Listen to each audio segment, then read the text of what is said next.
Children, today we are going to learn the lesson the northern and the coastal plains of class 4.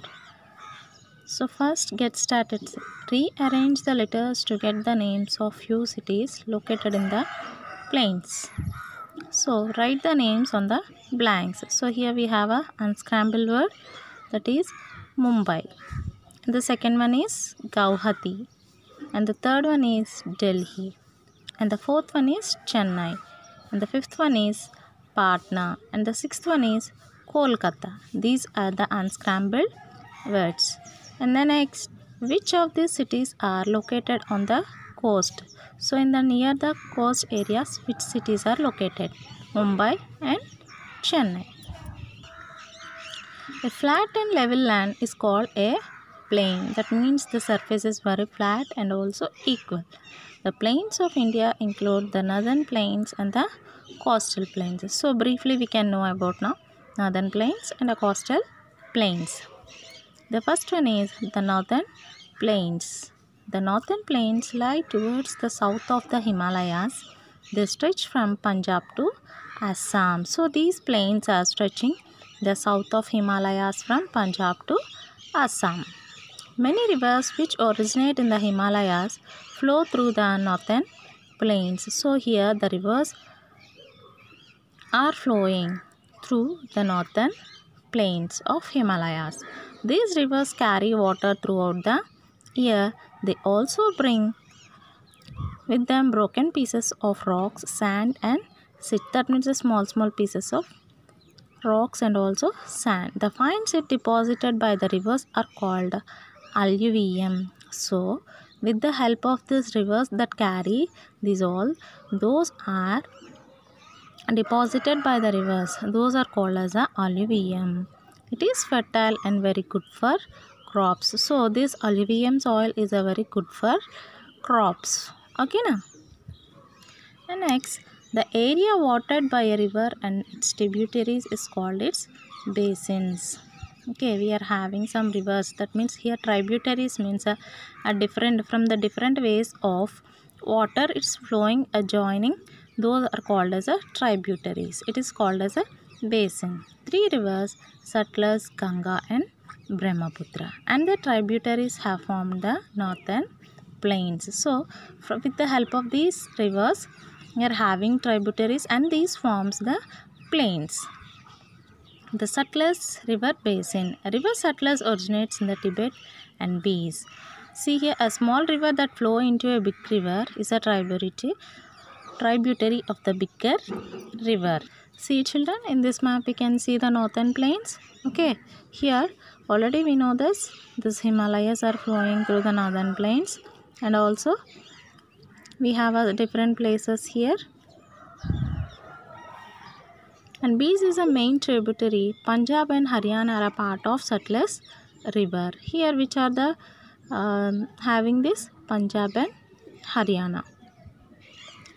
And the Bhakra Dam built across the river Satluj and generates electricity and provides water for irrigation. So here the Bhakra Dam is generating the electricity with the help of the water for irrigation, for cultivation. See here we are getting from rivers, deltas and also seas. These are used. A delta is a rectangular shaped land formed by a river before it flows into the sea. See here we are having a rectangular shape, a triangular shape delta, that is called as a delta. Next, the Ganga River Basin. A river Ganga originates from the Gangotri Glacier in the Himalayas. Okay, where it is originating from? River Ganga. Which is originating? Gangotri. Glacier means a small pieces of ice flowing into water. Okay, it becomes water. Yamuna is its main tributary.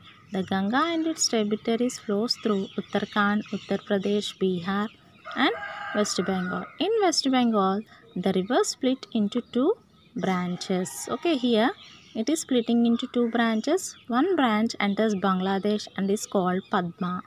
Okay, here the river split into two branches. The first one is a Bangladesh. It is called as a Padma. It joins the Brahmaputra. The other branch flows through West Bengal is called Hooghly. So here we are having two branches. The first one is Bangladesh and the second one is West Bengal. Bangladesh that is called as a Padma and the West Bengal is called as a Hooghly. The Brahmaputra river basin. Okay, the third one is Brahmaputra river basin. The river Brahmaputra originates in the Tibet where it is called Sangpo. So it is originating in Tibet. It is called as a Sangpo. It enters India through Arunachal Pradesh and flows through Assam before entering Bangladesh. Okay, before entering into the Bangladesh, it is coming from Arunachal Pradesh and passing through Assam and it is entering into Bangladesh. Okay, now children, the Brahmaputra and the Ganga river form the largest delta in the world. Here the rivers Ganga and Brahmaputra are forming a big delta that is a triangular shape. Before falling into the Bay of Bengal, this is a Sundarban delta. Okay, it is called as a Sundarban delta.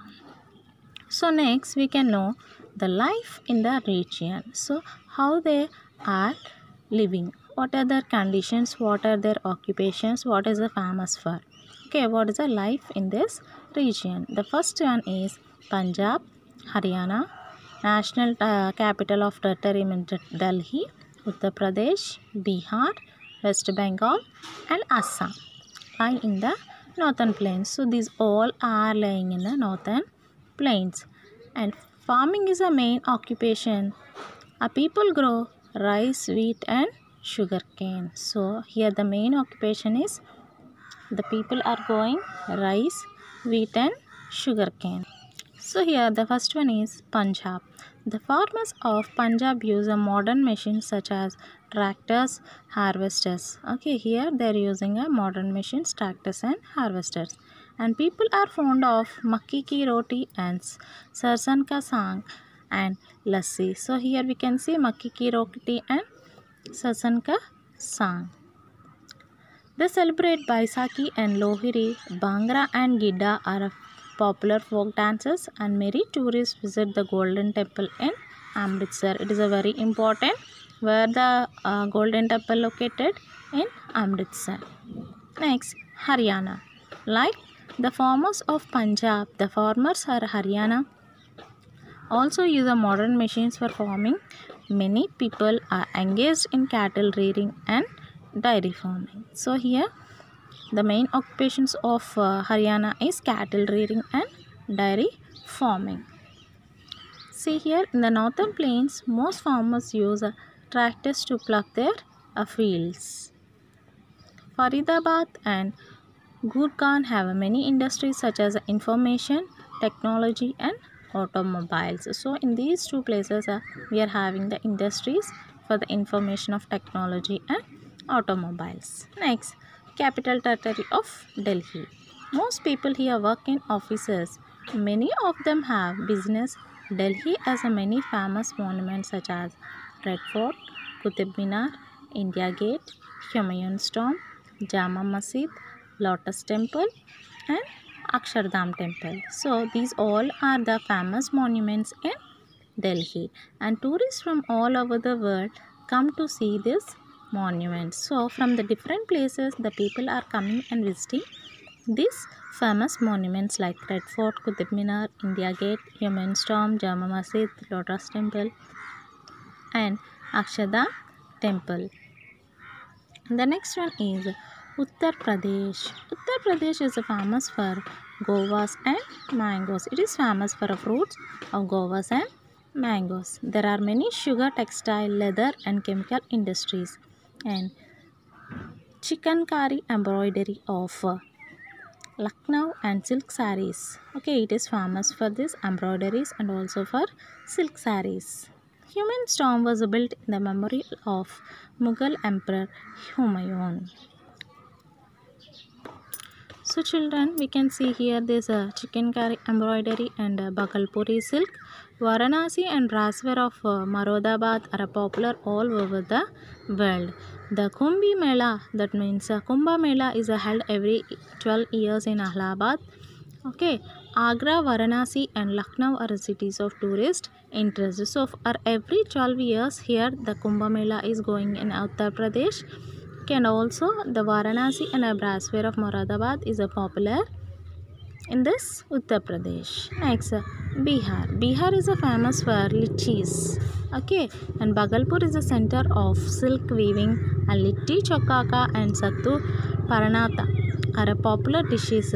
Okay, here we having this litti chokaka and sattu paranata is a popular dishes in Bihar, and Chat is an important festival.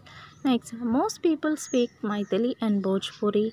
Patna, Gaya and Rajgir are the places of tourist interest. So, Patna, Gaya and Rajgir are the places of tourist interest in Bihar. Darjeeling, that is the West Bengal, and Assam are famous for a tea garden. See children, here the people are taking leaves from the tea garden. A large number of women work in these tea gardens. The next, West Bengal. Rice, jute and tea are the main crops grown. Okay, here in West Bengal their main crops are rice, jute and tea. Darjeeling has a many tea gardens. Jute mills are located along both banks of Hooghly River. Fishing is an important occupation in the coastal region. So here fishing is a very important occupation in West Bengal, and people speak Bangla, and also Durga Puja is the most popular festival. Here Durga Puja is a very popular festival in West Bengal. Assam. Assam is famous for tea and silk. Petroleum and natural gas are found in Digboy. So Digboy means underground.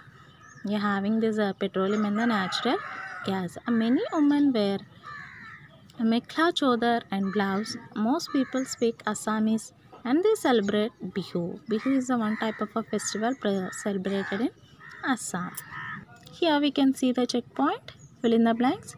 A plain is a flat and level land. What is a plain? A plain is a flat and level land. The main tributary of river Satluj is Beas. River Brahmaputra is called as a Sangpo in Tibet. Amritsar has a famous golden temple. The people of Bihar celebrate Chat. Okay, C-H-H-A-T-H. Chat. Okay, plain, P-L-A-I-N, plain. Bees, B-E-A-S, bees. Sangpo, T-S-A-N-G-P-O, Sangpo. Golden, G-O-L-D-E-N, golden. Chat, C-H-H-A-T-H, Chat. So this is the children about the life in the region of the people living in the northern plains, and next we can know in the next class coastal plains.